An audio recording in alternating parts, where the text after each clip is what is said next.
Hello, future officers. Welcome to the Concept Builder Academy. Myself Suraj Thorat.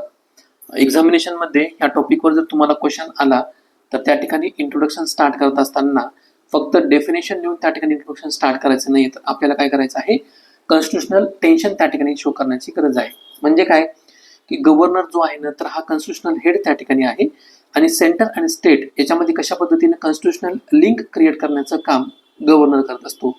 मग हे provide करत असताना इंट्रोडक्शन मध्ये आपल्याला गव्हर्नरच्या रिलेटेड आर्टिकल 200 मेन्शन करणं गरजेचं आहे. सिमिलरली दुसऱ्या साईडला इलेक्टेड स्टेट लेजिस्लेचर जे आहेत हा डेमोक्रॅटिक मॅन्डेट कशा पद्धतीने फुलफिल करतात. आणि तिसरी महत्वाची गोष्ट म्हणजे काय की या दोघांमधनं क्रिएट होणारा जो फेडरल ट्रस्ट आहे, तर ह्या तिन्ही सुद्धा गोष्टींना आपल्याला एकत्र करायचं आहे. पहिली गोष्ट म्हणजे काय, आर्टिकल 200, त्यानंतर इलेक्टेड स्टेट लेजिस्लेचर हे काय शो करतात, डेमोक्रॅटिक मॅन्डेट शो करतात.